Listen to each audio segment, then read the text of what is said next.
chill and be calm and relaxed. And I can't even get one dog to focus. that's a good one to end on, Stutzky. It is. I love that, and I love their little Santa outfits.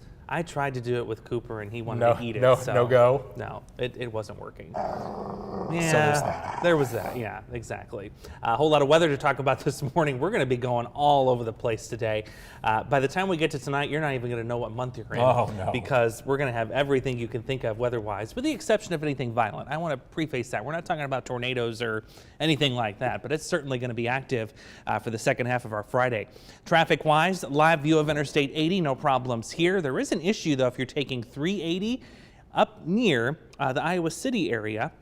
Apparently there is a stalled vehicle that's closed down a part of the northbound lane there. Just a heads up if you happen to be going outside the Quad Cities in that direction this morning. Here's our next storm system, by the way. Low pressure just to the west of Wichita, and it is rapidly strengthening, but it's also rapidly grabbing onto a lot of moisture. And you can see that process underway here in Oklahoma. This is the moisture that's quickly going to surge northeastward and bring us our first round of showers by noon. There you see them.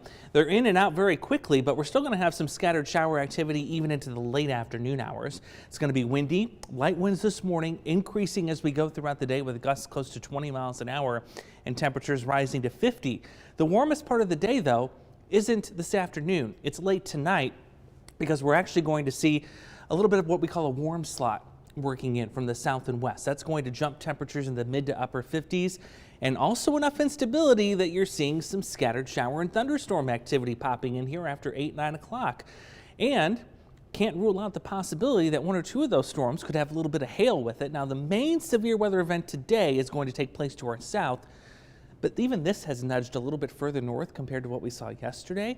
Certainly a little bit of a concern here because most of this is happening after dark. You remember the sun sets a lot earlier this time of year. So if you have friends in the St. Louis area or south and east of that, you may want to give them a heads up. It's going to get a little rough there later tonight. Now here in the immediate Quad Cities, you notice we're on the low end of the possible scale. So we're looking at this here on the severe threat scale, if you will. And that's for this activity that could produce some hail, mainly south and east. Geneseo, Kewanee, Galesburg, Burlington, you're in that. Even Princeton can't rule out some hail with some of the stronger storms after 9. The window is very short, though. It's from about 8 this evening until midnight.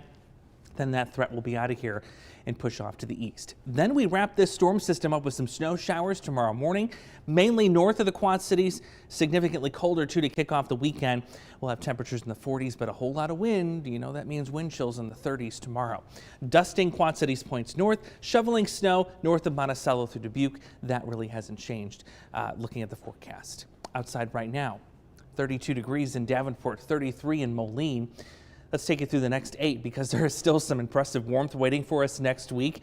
A warm end of the weekend with 50s on Sunday. We'll continue that through Monday, step into the 60s Tuesday, and I even had to nudge Wednesday up a couple more degrees. A record-breaking day for sure because the record there is 57.